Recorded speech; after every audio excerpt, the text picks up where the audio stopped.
Bonjour tout le monde. Nous allons maintenant continuer notre cours, le chapitre préliminaire. Donc, nous avons, sur la première vidéo, nous avons vu la première partie. À présent, nous allons voir la deuxième partie du chapitre. Et on va commencer par le rôle de la comptabilité. La comptabilité a plusieurs rôles. Commençons tout d'abord par son rôle économique. Le rôle économique pour l'entreprise. Donc, euh, il s'agit de son rôle qui permet à l'entreprise de calculer son résultat. Donc, c'est grâce à la comptabilité que l'entreprise peut calculer son résultat, déterminer son résultat, qui pourrait être soit bénéficiaire, soit déficitaire, soit neutre. Donc, هنايا بالنسبة للكونتابيليتي هي اللي كتمكن من بين الادوار ديالها، تتمكن باش المقاوله يعني لونتربريز تحسب لو ريزولتا ديالها، النتيجه ديالها، واش خرجت بشي ربح او لا الخساره ولا ما درت والو. الا كانت هذه النتيجه صفر يعني ما درت والو، neutre. Un autre résultat, c'est que la comptabilité permet au manager de gérer l'entreprise et de savoir prendre les bonnes décisions, de prendre les bonnes décisions pour orienter l'entreprise vers les objectifs assignés. يعني بالنسبه للمدراء المانجر المسيرين ديال الشركه، لا كونتابيليتي تتمكنهم باش ياخذوا القرارات الصحيحه، اللي غادي يمكن هاد القرارات غادي تمكنهم باش يزيدوا لقدام ويمشيو لوبجيكتيف اللي كانوا سطروا، ولا الاهداف اللي كانوا سطروا لهذا المؤسسه ديالهم ولا المقاوله ديالهم.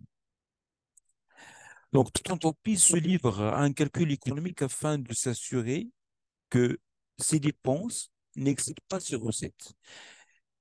Les dépenses, c'est-à-dire les charges, l'ensemble des charges ne doivent jamais être supérieures, ne doivent pas être supérieures au produit, c'est-à-dire ce que l'entreprise euh, consomme ou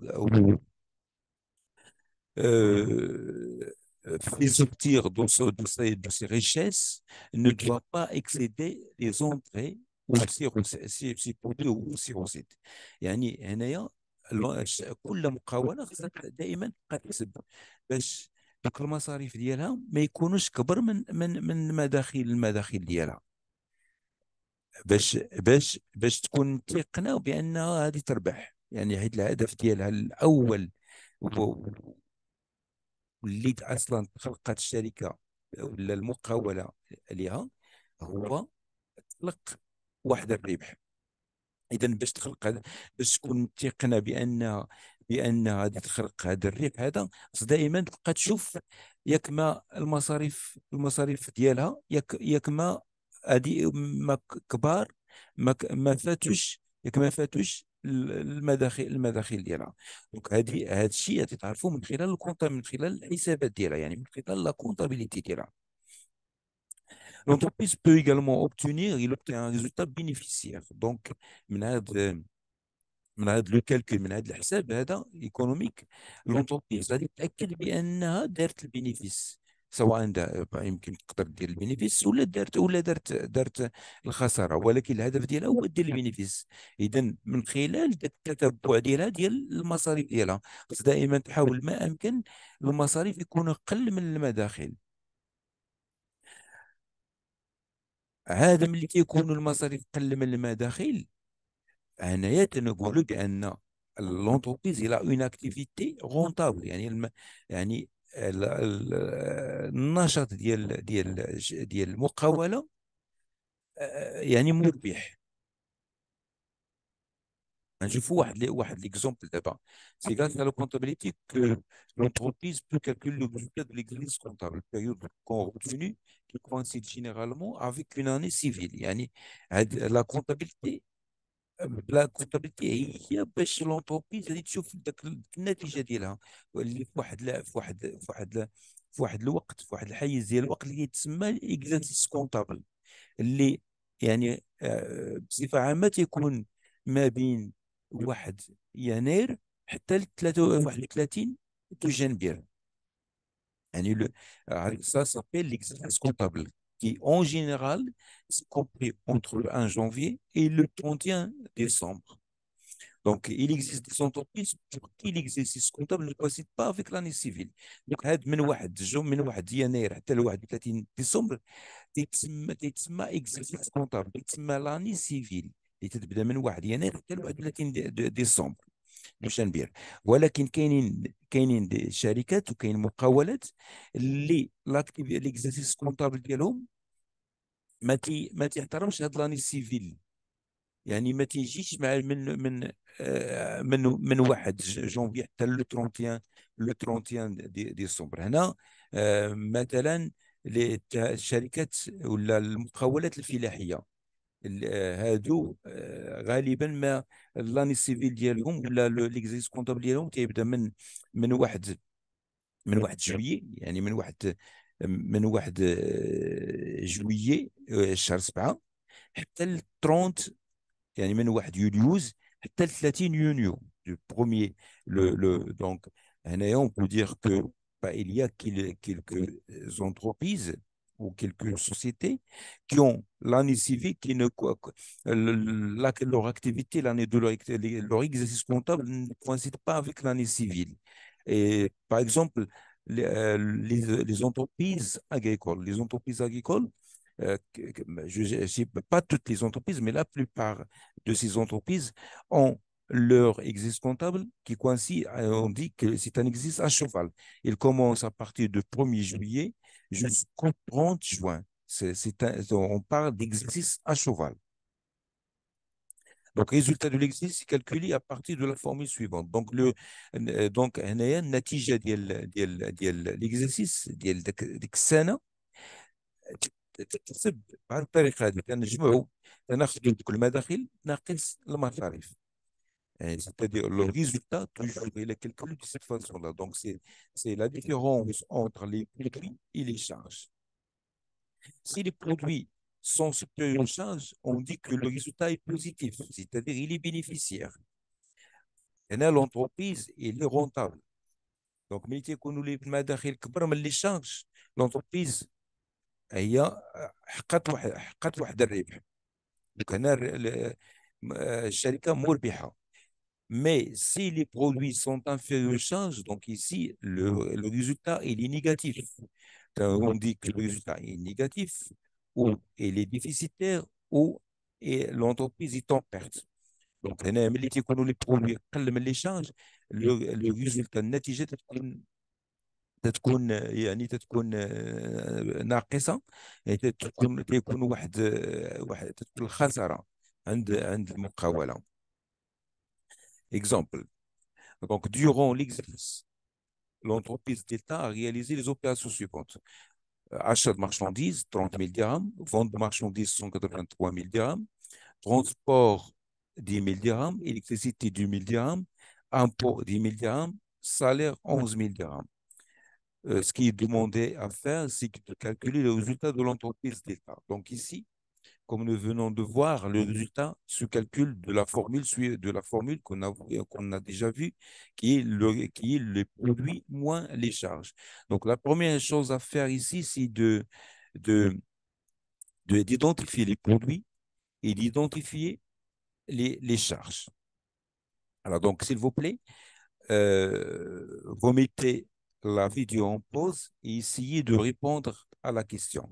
Donc, هنايا عندنا l'achat de marchandises، عندنا le vente de marchandises، عندنا transport، عندنا l'électricité، عندنا l'impôt، عندنا les salaires. دونك أول حاجة اللي خصنا نديرو باش مطلوب منا نكالكولو لو ريزولتا دو لونتربريز، النتيجة ديال المقاولة. إذا هنايا شنو أول حاجة اللي خصنا نديرو هو نجمعو نشوفو المجموع ديال المداخيل والمجموع ديال المصاريف. ولو ريزولتا هو المجموع ديال المداخيل ناقص المجموع ديال المصاريف. دونك وقفوا لا فيديو وحاولوا تجاوبوا على السؤال. دونك لا، الجواب هو le résultat, c'est le produit moins les charges. Donc, on a les produits, c'est le vente de marchandises qui sont égales à 180 milligrammes. Donc, on a déjà l'énoncé. Donc, on a achat de marchandises, c'est une charge. Donc, il y a vente de marchandises. Donc, c'est un produit. Transport, c'est une charge. Électricité, c'est une charge. Impôt, c'est une charge. Salaire, c'est une charge. Donc, le seul produit, c'est 183 milligrammes. Donc, le produit, c'est 183 milligrammes. Les charges d'achat de marchandises, 30 milligrammes, plus transport, 10 milligrammes, plus l'électricité, 2 milligrammes, plus l'impôt, 10 milligrammes, plus les salaires, 11 milligrammes. Donc, le total dirham, on voit 63 milligrammes. Le résultat, donc, est égal au produit moins les charges, qui est égal à 183 000 moins 63 000 dirhams. Donc, c'est un chiffre positif qui est égal à 120 000 dirhams. Donc, l'entreprise est bénéficiaire. الضوء الثاني ديال la comptabilité. Le deuxième rôle de la comptabilité, c'est pour les partenaires de l'entreprise. Donc, nous venons de voir le rôle pour l'entreprise. Maintenant, c'est pour les partenaires de l'entreprise. Donc, la comptabilité permet à l'État de calculer le montant des impôts et des taxes à payer par l'entreprise. Donc, ici, c'est le rôle pour l'État. L'État, c'est un partenaire de l'entreprise. La comptabilité permet aussi aux créanciers de l'entreprise comme les banques, les fournisseurs, les, les, etc. Donc, il y aura plusieurs créanciers. L'entreprise peut avoir plusieurs conseillers à part la banque et les fournisseurs. Donc, ces créanciers peuvent faire le point sur la situation financière de l'entreprise, du calcul, d'avoir une idée sur sa capacité de rembourser ses dettes, donc de voir la solvabilité. Donc, هاد les partenaires اللي هما مثلا لا بنك ولا لي فورنيسور يقدروا يشوفوا من خلال الكونتابيلتي ديال المقاوله، يشوفوا واش هاد لونتربريز عندها امكانيه، يعني واش الصحه الماليه ديالها السونتي فينونسيال ديال لونتربريز ديال هذه المقاوله، واش قادره تخلص لي ديت ديالها، يعني تخلص الفورنيسور وتخلص لا بنك مثلا اذا كانت لا بنك عاطيها الكريدي باغ اكزومبل. Mais la comptabilité permet aux associés, يعني les associés هما les actionnaires, d'évaluer la valeur de leur action. يعني دوك les associés اللي جايبين الكابيتال هما ملي غيشوفوا لا كونتابيلتي ديال المقاوله غادي يقدروا يديروا واحد التقييم لدوك لي زاكسيون ديالهم، دوك لي بار ديالهم اللي كاينين في الشركه. Le troisième rôle, ou le rôle juridique de la comptabilité. La comptabilité nécessaire de point de vue juridique. يعني القانون بصفة قانونية. Il permet de garder des traces pour servir de preuve en cas de litige. يعني هاد la comptabilité يعني تتمكن المقاولة يكونوا عندها الاثار ديال لي زيكيتو ديال دوك لي زوبيراسيون اللي دارت لونتروبريز، وبالتالي تيكونوا على شكل ادله في حاله ما كاين شي نزاع. النزاع يقدر يكون مع الفورنيسور مثلا ولا مع لي كليون ديالها، يعني الزبائن، الفورنيسور هو الممول، الزبائن هما لي كليون، ولا مع البيرسونيل ديالها، الناس اللي خدامين فيها يعني لي سالاريي، يعني الناس اللي خدامين فيها. Voilà. Il constitue aussi un moyen pour la détermination de l'assiette de plusieurs impôts payés par l'entreprise à l'État. يعني هاد لا كونتابيليتي هي من خلالها نقدروا نحسبوا الضرائب الاخرى، واحد المجموعه ديال الضرائب اللي خصهم يتعطاو للدوله. La comptabilité joue donc de multiples rôles. Donc هنا الكونتابيليتي عندها بزاف ديال الادوار. Elle est en effet un outil de gestion, يعني واحد الوسيله ديال التسيير. Un moyen de preuve en cas de litige. Donc هنا le rôle juridique, c'est le rôle juridique هنا يعني يعني الجهه القانونيه، يعني هنايا ملي تكون واحد النزاع دونك تنرجعوا للكونتابيليتي، حيت هي تتخدم لنا بحال الشكل ديال الادله. Un moyen d'information des dirigeants des associés, des salariés et des tiers. Ici, c'est un moyen pour les différentes parties prenantes de l'entreprise d'avoir des informations.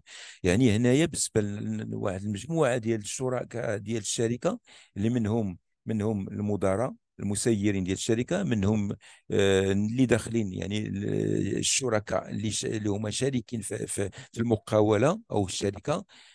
كاين الناس اللي خدامين في الشركه. هادو يعني كيلتجئوا للكونتابيلتي باش يكون عندهم واحد المجموعه ديال المعلومات اللي كيقلبوا عليها. C'est un moyen de déterminer l'assiette de plusieurs impôts. دونك هذه هنايا هي واحد الوسيله باش نقدروا نحسبوا بها واحد المجموعه ديال الضرائب. Un élément de base pour l'agrégation de données macroéconomiques. أنا سي سور ملي يعني ملي الدولة أو القطاعات الوصية بحال الوزارات وهذا يعتمدوا على الحسابات ديال المجموعة ديال الشركات باش يكون عندهم واحد المجموعة ديال واحد المعلومات ماكرو اقتصادية. La comptabilité est alors un outil indispensable du dirigeant de l'entreprise, au pouvoir public, aux créanciers, aux associés, etc. Donc, هنا la comptabilité هي واحد الوسيلة اللي تتهم المقاولة وجميع الشركاء ديالها. Normalisation de la comptabilité. Les entreprises doivent s'exprimer dans un langage comptable commun et publier des documents financiers normalisés, c'est-à-dire conformes à des normes et des règles générales. Donc, هنا كما قلت لكم في الأول في البارتي الأولى يعني في الفيديو الأولى، هنا كل مقاولة أو شركة خصها دير واحد الكونتابيليتي، واحد الحسابات ديالها، تتبع الحسابات ديالها بنفس الطريقة. ماشي كل شركة خصها تدير بالطريقة اللي عجبتها، لا، كاينه واحد لا نورماليزاسيون. يعني كاينين دي ريغلي دي بروسيدور اسويفر. يعني كل مقاولة خصها تتبع هاد لي ريغل وهاد لي بروسيدور. سي سكون ابيل لا نورماليزاسيون de la comptabilité. Donc, la normalisation comptable est l'ensemble des textes et des dispositions légales qui concourent à unifier la comptabilité à travers un ensemble de principes généraux, il y a des principes et des méthodes applicables à tous les agents économiques. Il y a des méthodes que tout le monde doit suivre pour faire la comptabilité. Au Maroc, la comptabilité des entreprises est organisée conformément aux dispositions du Code général de normalisation comptable, CGNC, intitulé par la loi 988 du 25/12/1992. Donc, كان المغرب نتبع la loi française, le plan français. Mais à partir de cette date-là, le 25/12/1992, c'est-à-dire la loi 9/88, المغرب عنده la normalisation ديالو, le plan comptable marocain. Donc, le CGNC, le Code général de normalisation comptable, comprend deux grandes parties. Les normes comptables générales, la norme comptable générale, وكاين le plan comptable général des entreprises. يعني جوج حوايج، كاين les normes وكاين le plan comptable. Le CGNC a prévu un ensemble de règles et de modalités permettant de tenir correctement la comptabilité en respectant. يعني خصنا باش تكون عندنا واحد la comptabilité اللي هي fiable, efficace وتحترم القوانين اللي محطوطة. يعني خص كلشي يتبع les principes comptables ou les méthodes d'évaluation et d'obtenir ainsi une image fidèle de la situation de l'entreprise. Donc, pour avoir une image fidèle de la situation de l'entreprise، يعني واحد الوجه الحقيقي ديال المقاولة، ضروري كل شركة تتبع les principes comptables وتتبع la méthode d'évaluation. Donc, les entreprises doivent établir des états de santé qui donnent une image fidèle de leur patrimoine, de leur situation financière et de leurs résultats. Pour obtenir cette image fidèle, l'entreprise doit respecter un certain nombre de règles, les principes comptables fondamentaux. Donc, chaque entreprise doit, doit respecter à la lettre les principes comptables de la comptabilité. Les principes sont au nombre de 7. يعني كاينين 7 ديال les principes. Le premier principe, c'est le principe de continuité d'exploitation. C'est-à-dire, l'entreprise, quand elle est créée pour, dans l'objectif de, d'avoir une continuité de son activité. C'est-à-dire, il ne doit pas être créé pour être actif pour une durée très, très, très limitée. Par exemple, être créé pour réaliser des opérations pendant 1 an, ou 2 ans, ou 3 ans. Non, il doit être créé dans une perspective de continuité. Donc, l'entreprise, ملي تخلقات خصها تخلق باش تكون عندها واحد الاستمراريه في النشاط ديالها. هذا هو لو بروميي برانسيب. Le deuxième principe, c'est le principe de permanence des méthodes. C'est-à-dire, les méthodes qui ont été suivies par l'entreprise, à chaque exercice, pendant chaque exercice, l'entreprise doit les poursuivre pour chaque exercice. Ces méthodes doivent être poursuivies pour chaque exercice. Et l'entreprise ne doit pas changer de méthode d'un exercice à un autre. دونك هنايا لونتربريز خصها تتبع دائما واحد الطريقه ديال الكونتابيليتي. الا خدمت بواحد الطريقه هذا العام الجاي خصها تتبع نفس الطريقه، ماشي كل عام خصها تبدل في الطريقه. دونك هذا سي لو دوزيام برانسيب اللي يتسمى برانسيب دو بيرمانونس دي ميثود. Donc, selon ce principe, l'entreprise doit établir ses états de santé en respectant la règle, les méthodes d'évaluation et de présentation d'une année à l'autre. C'est-à-dire, il ne va pas changer de règle d'évaluation, par exemple. Le troisième principe, c'est le principe de coût historique. Les éléments de patrimoine restent inscrits en comptabilité à leur valeur d'entrée.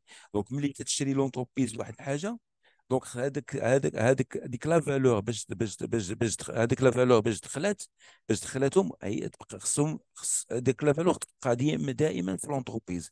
مثلا شرات واحد الارض بواحد الثمن، العام الجاي مثلا ولا دازت واحد 3 سنين ولا 4 سنين وديك الارض الثمن ديال ديك الارض طلع، ما خصهاش تبدل ذاك الثمن.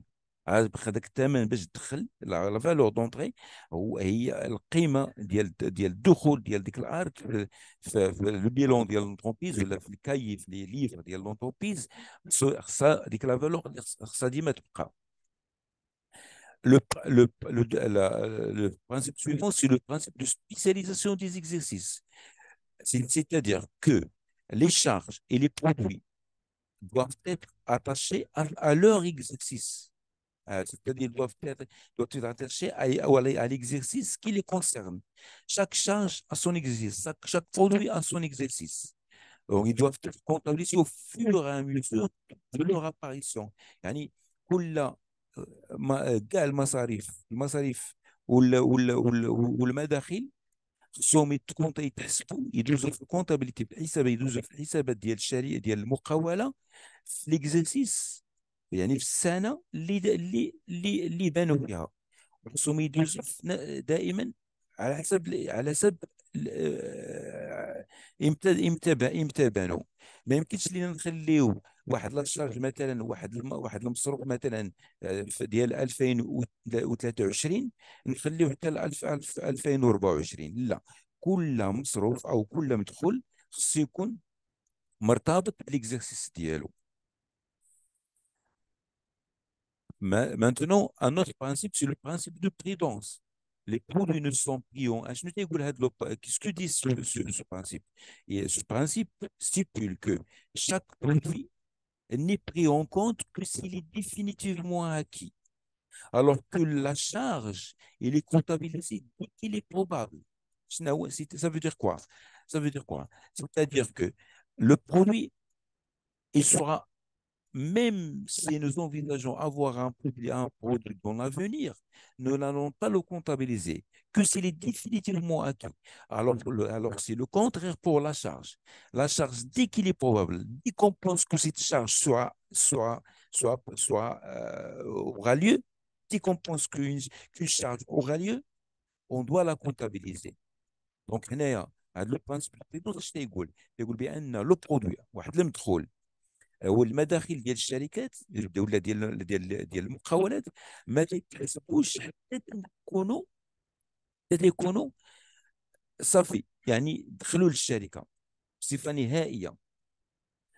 ولكن بالنسبه للمصاريف لا، المصروف كما بغى يكون، غير تنشكوا بان واحد المصروف غادي يكون ولا واحد الشارج غادي تكون، خصنا نكونتابيليزيو، خصنا ندوزها في لا كونتابيليتي. Un autre principe, c'est le principe de la clarté. Les informations sont enregistrées dans les comptes et sous les rubriques adéquates, sans compensation.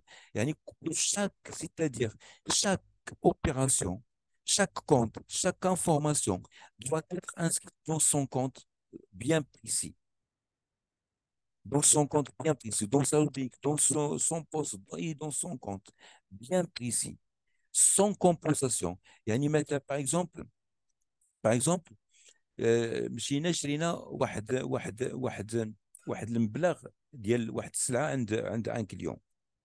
اذا هنايا هذا المبلغ خصنا فينا ندوزو، غادي ندوزو في لاشا، غادي ندوزو في لاشا. سيبوزون هذاك لو كليون شرينا من عند لو فورنيسور، شرينا واحد المبلغ عند واحد لو فورنيسور. هذاك الشراء غادي ندوزو في لو كونت ديال الشراء، ولكن هذاك لو فورنيسور جا وشرا من عندنا واحد المبلغ ربما قل من هذاك الشيء اللي شرينا من عنده. اذا خصنا ندوزوه في لا فونت، ما خصناش ندوزوه مثلا نقصوه من ديك لاشا اللي كنا درنا باش نعطيوه لا ديفيرونس. لا، باش نحترموا هذا لو برانسيب دو كلارتي، كل حاجه خصها تدوز بلاصتها. هادشي ان شاء الله غادي نشوفوه ملي غادي ندخلوا الكونتابيليتي ولا لي كونت، surtout la partie du principe de la partie double. Donc, عاوتاني هنايا le principe d'importance significative. Les états de synthèse doivent révéler tous les éléments dont l'importance peut affecter les évaluations et les décisions. Donc هنايا les états de synthèse يكونوا significatifs، يعني تكون عندهم واحد l'importance significative. يعني حيت هذيك l'importance significative هي اللي تقدر يعني امباكت لنا ولا تاثر لنا على لا ديسيزيون ديال مثلا ديال المسيرين ديال ديك المقاوله. Donc ici, ce qu'on veut dire ici, c'est que les études de synthèse doivent faire apparaître tous les éléments qui ont une importance, qui peuvent affecter les décisions des dirigeants. Je ne vais pas entrer dans les détails, parce que ça, on peut avoir des exemples par la suite. Maintenant, plan comptable général. Nous venons de voir les principes de la comptabilité, qui sont au nombre de 7. Donc, on peut les revoir. Donc, le premier principe, c'est le principe de la continuité d'exploitation. Le deuxième, le principe de la permanence des méthodes. Le troisième, le principe du coût historique. Puis, le principe de spécialisation des exercices. Chaque opération doit être inscrite dans son exercice qui la concerne, doit être liée à son exercice. Le principe de la prudence, c'est-à-dire chaque produit n'est comptabilisé que s'il est définitivement acquis, alors que les charges sont comptabilisées dès qu'ils sont probables. Puis, enfin, le principe de la clarté, c'est-à-dire les informations sont enregistrées dans comptes, les comptes sans compensation. Donc, c'est pas le dernier principe. Euh, donc, le principe de la clarté, c'est-à-dire chaque écriture doit être inscrite dans son compte sans compensation. Et enfin, c'est le principe d'importance significative. Maintenant, passons au plan comptable général des entreprises. Donc, le plan comptable, c'est la liste des comptes les كاينين اللي غادي نخدموهم بهم في la comptabilité. C'est c'est plus technique. Donc, c'est une partie qui est plus précise et plus technique. Donc, elle reflète l'aspect pratique de la normalisation comptable. Donc, ici, on a 10 classes. Donc, la classe 1, la classe 2, la classe 3, la classe 4 et la classe 5. Donc, ces 5 classes, on les trouve au niveau de bilan. Ça, nous allons le voir par la suite. La classe 6 et 7, on les trouve au niveau de CPC. On va voir un chapitre sur le CPC. Et la classe 8 et 9 et la classe 0, ce sont bien sûr La classe 8, c'est pour le calcul du résultat. La classe 9, ça ne concerne pas la comptabilité générale, mais c'est la comptabilité analytique. Et la classe 0, c'est les comptes spéciaux. Donc, chaque classe est subdivisée selon le même système décimal et en rubrique. Donc, chaque classe, il y a des rubriques au niveau de chaque classe. Quand vous allez ouvrir le plan comptable, vous allez trouver des classes. Et chaque classe, sous chaque classe, nous allons trouver plusieurs rubriques. Et chaque rubrique est divisée en plusieurs postes. Et chaque poste est divisé en plusieurs comptes. Donc, il y a tout d'abord la classe, elle est formée d'un seul chiffre, puis la rubrique formée de deux chiffres, puis le poste est formé de trois chiffres, puis le compte formé de quatre chiffres. Et on peut faire du sous-compte au-delà de quatre chiffres.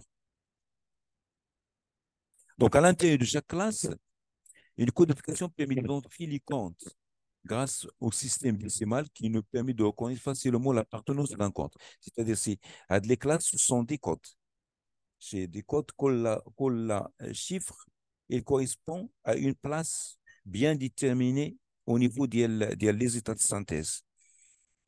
Donc, maintenant, par exemple, ici, tout compte est donc codifié par quatre chiffres.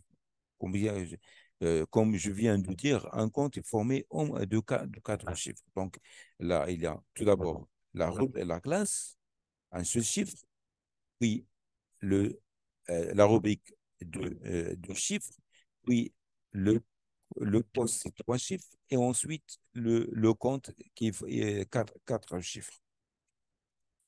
Cinq chiffres, et constituent, on dit, c'est un compte subdivisionnaire ou un sous-compte.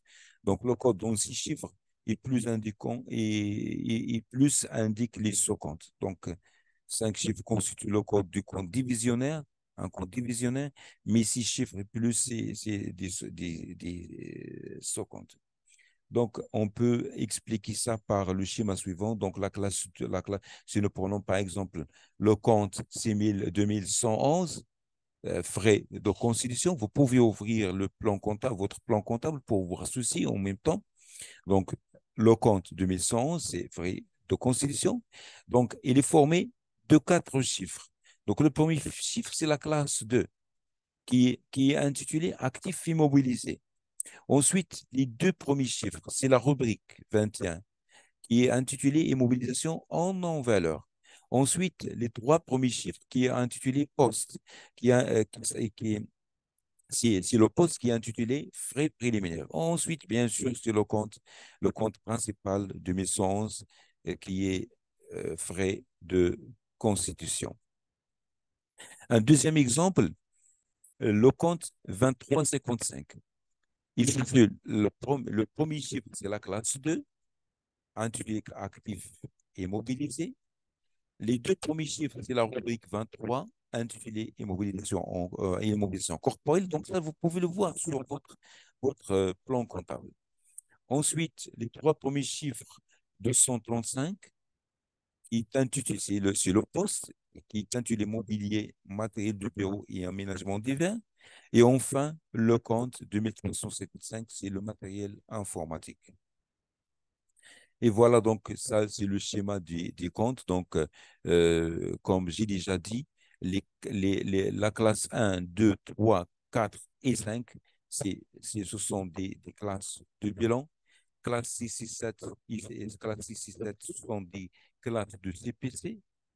Le bilan et le CPC, nous allons les voir par la suite dans des chapitres bien déterminés. Et la classe 8, c'est pour le calcul des résultats. Ça, je l'ai déjà dit. La classe 9, ça concerne pas la comptabilité générale, mais elle concerne la comptabilité analytique. Et enfin, la classe 0, elle regroupe les comptes spéciaux. Modèle normal et modèle simplifié. Donc, au niveau de la comptabilité, nous avons deux modèles. On a le modèle normal et on a le modèle simplifié. Donc, le modèle normal, c'est pour toutes les entreprises qui ont un chiffre d'affaires supérieur à 1 million de dirhams. Donc, كاع les entreprises اللي عندهم أكثر من 1 million de dirhams في العام chiffre d'affaires comme chiffre d'affaires هادو خصهم يديروا le modèle normal. Le modèle normal, il est plus détaillé بالمقارنة مع le modèle simplifié. هادشي اللي غتلقاوه في لو بلان كونطابل ديالكم. الموديل في البلان كونطابل غتلقاو فيه واحد لابارتي اللي هي مختصة بالبلان كونطابل بلو موديل نورمال، وواحد لابارتي اللي هي خاصة بلو موديل سامبليفي. لو موديل نورمال غادي تلقاوه بلو ديتايي كو لو موديل سامبليفي. وهذا الموديل نورمال il comporte les 10 classes de compte avec 5 états de synthèse. Donc, on a le CPC ou on a le bilan. وهذا bien sûr غادي نشوفوهم ان شاء الله. وعندنا l'état de solde gestion, وعندنا le tableau de financement, وعندنا éthique, les états d'information complémentaires. Le modèle simplifié, c'est pour les PME, c'est pour les petites et moyennes entreprises. يعني les entreprises اللي عندهم أقل من 1 million de dirhams de chiffre d'affaires في العام. Ce modèle est moins détaillé. Donc, كما قلت قبيلة, le modèle normal, il est plus détaillé, alors que le modèle simplifié, il est moins détaillé. هذا le modèle simplifié, il n'a que 8 classes. Il n'a que 8 classes, alors que le modèle normal, il a 10 classes comme nous venons de voir. Et 4 états de synthèse. Donc l'état de solution exclu. Donc, le cours, on va se contenter, يعني on va se focaliser غادي نركزوا على لو موديل نورمال. حيت ملي تعلموا ان شاء الله لو موديل نورمال وتعرفوا لي ديفيرونت كلاس اللي كاينين لو فونكسيونمون ديال لي ديفيرون كونت وهذا لو موديل سامبليفي يجيكم ساهل حيت ما فيهش بزاف il n'est pas assez détaillé. Ou plus, en plus, euh, une entreprise, même si elle a un chiffre d'affaires qui est inférieur à 1 million de dirhams et qu'elle a la possibilité de travailler avec le modèle simplifié, il n'a pas cette obligation. Il peut toujours opter au modèle normal s'il le désire. Au niveau de l'entreprise, la comptabilité générale s'appuie essentiellement sur la technique de la comptabilité en partie double. Donc, le principe de la partie double, on va le voir dans un cours, dans un chapitre bien particulier, que bien sûr, là, je te achève au niveau le plan. C'est un outil d'information obligatoire pour les entreprises. Donc toute entreprise est obligée de tenir une comptabilité. Et bien sûr, quand je dis ici la comptabilité, c'est la comptabilité générale. Donc, chaque entreprise est obligée de tenir une comptabilité générale. Donc, كل مقاولة عندها l'obligation باش تكون عندها la comptabilité générale. Son objectif essentiel est d'informer les dirigeants. Donc, هذا الهدف ديالها الرئيسي باش تجيب المعلومات، تعطي المعلومة للمسيرين ديال الشركه والشركاء الاخرين ديال الشركه اللي منهم لي بريتور بحال لي بنك بحال الدوله اكسيتيرا.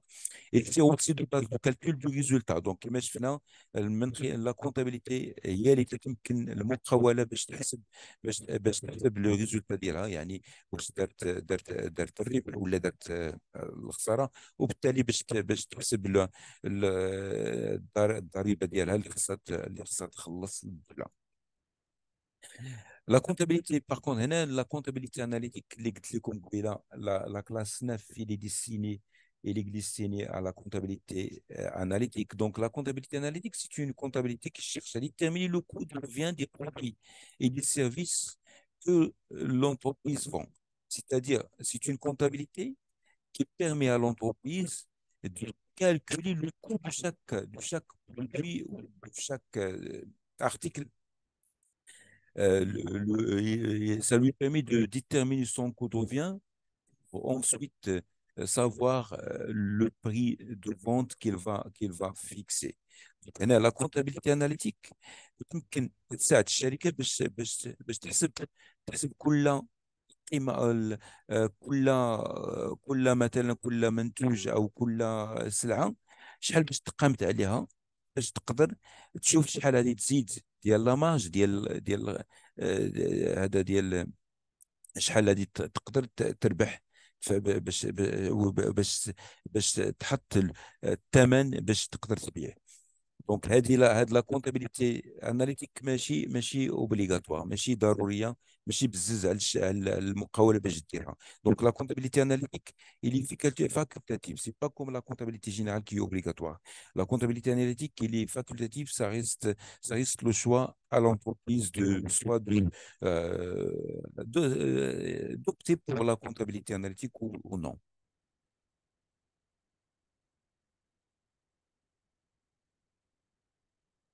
Il y a aussi la comptabilité des sociétés. Donc, ici, nous parlons du type de la comptabilité. Donc, il y a la comptabilité générale le, qui est l'objectif de notre prise en cours. Il y a la comptabilité analytique, la comptabilité analytique qui n'est pas obligatoire pour les entreprises. Ils ont le choix d'opter pour la comptabilité, de faire appel à la comptabilité analytique ou non. Il y a aussi la comptabilité de société.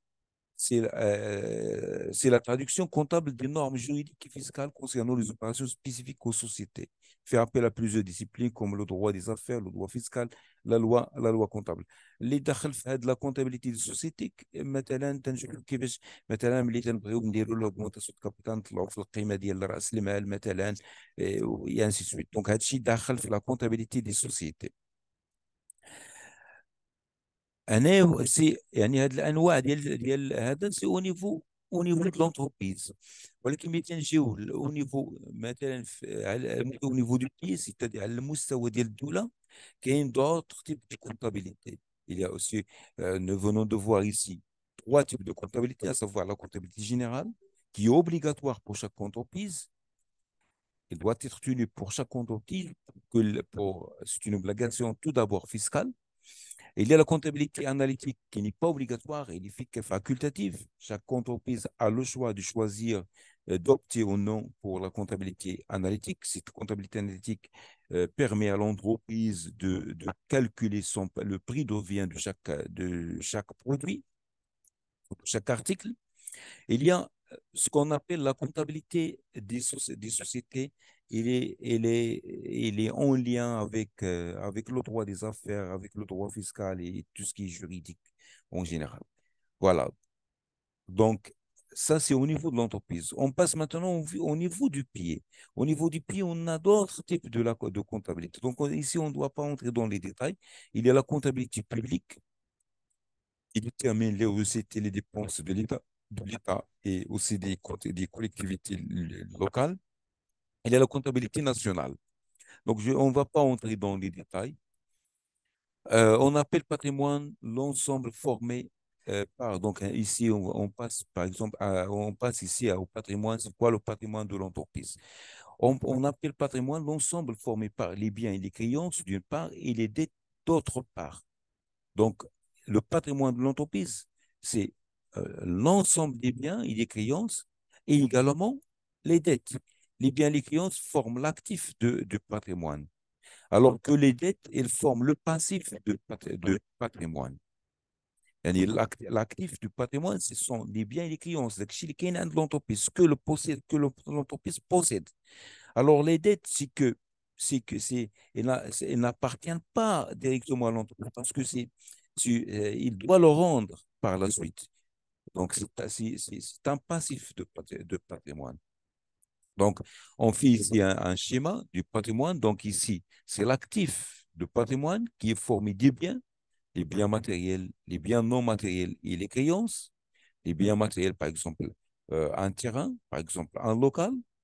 Les biens non matériels, c'est-à-dire on ne peut pas les toucher. Les biens matériels, c'est touchable, alors que les biens non matériels, c'est pas touchable. Par exemple, un brevet, c'est pas touchable. Un fonds de commerce, c'est pas touchable. Fonds commercial, c'est pas touchable. Et une créance envers un client, par exemple. Et il y a ici le passif de patrimoine. Ce sont des dettes. Ce que l'entreprise doit à ses fournisseurs, ce que l'entreprise doit à, à l'État, ce que l'entreprise peut devoir, par exemple, à son personnel, par exemple. Donc, Si l'actif, donc ici, c'est l'actif de patrimoine, ici à gauche, c'est l'actif de patrimoine, ici, c'est le passif de patrimoine. Donc, si l'actif de patrimoine est supérieur au passif de patrimoine, on dit que le patrimoine est positif. Alors, il est positif. Et on peut alors dire que l'entreprise est solvable. C'est-à-dire, c'est quoi solvable? C'est-à-dire, l'entreprise peut rembourser ses dettes, elle peut honorer ses engagements. Donc, إلى عندنا l'actif de patrimoine, c'est-à-dire هاد la partie هذه كبيرة على هاد la partie اللي هي le passif de patrimoine. كنقولوا بأن l'entreprise il est solvable يعني تقدر تخلص les dettes ديالها. Il peut payer ses dettes. Il peut honorer ses engagements. Alors, dans le cas contraire, si l'actif du patrimoine est inférieur au passif du patrimoine, ici, l'entreprise, est- on peut dire que l'entreprise est insolvable, c'est-à-dire qu'il ne peut pas payer ses engagements, il ne peut pas payer ses dettes. Mais tu خلص les crédits اللي عليها. Il ne peut pas engager ses engagements, il ne peut pas, pardon, honorer ses engagements. Donc, la solvabilité, c'est la capacité de payer les dettes. C'est ça la solvabilité. Donc, maintenant, on va voir un exemple, une application. Donc, un entrepreneur possède les éléments suivants. Il a un local avec 120 000 dirhams, du matériel 50 000 dirhams, et une somme déposée en banque à 15 000 dirhams. Il a de l'espèce en caisse 5 000 dirhams. Il doit, donc ici, c'est ça, ici, c'est l'actif de patrimoine. Ici, c'est le passif de patrimoine. Donc, il doit au fournisseur 25 000 dirhams. C'est-à-dire, il doit payer au fournisseur 25 000 dirhams. Il doit payer à la CNSS 5 000 dirhams. Donc, c'est le passif de patrimoine. L'entreprise, ça تخلص le fournisseur 25,000 dirhams, وça تخلص la CNSS 5,000 dirhams. Donc là, ici, ce qui est demandé, c'est de calculer le patrimoine de cette entreprise. Quel est le patrimoine de cette entreprise? Donc, la première des choses à faire, c'est de calculer l'actif de patrimoine, son actif de patrimoine, et, et aussi son passif de patrimoine. Donc, l'actif de patrimoine, c'est ça, ce qu'il possède. Et son passif de patrimoine, ce qu'il doit payer. Donc ici, il doit payer au fournisseur, il doit payer à la CNSS. Donc, pour calculer son patrimoine, donc, on a un total de l'actif qui est égal, de l'actif du patrimoine qui est égal à 90 000 dirhams et un total de passif de patrimoine qui est égal à 30 000 dirhams, 25 000 dirhams plus 5 000 dirhams de la CNSS. Donc, son patrimoine doit être la différence, c'est-à-dire l'actif du patrimoine moins le passif du patrimoine qui est égal à 190 000 moins 30 000 dirhams, c'est-à-dire un actif du patrimoine de plus 160 000 dirhams. Donc, il est positif. On peut alors dire que l'entreprise est solvable. Il peut payer ses dettes. Il peut honorer ses engagements. Voilà, merci. Ainsi se termine notre cours et merci pour votre attention et à la prochaine vidéo dans laquelle nous allons aborder le premier chapitre. Merci pour votre attention et merci beaucoup. Bon courage.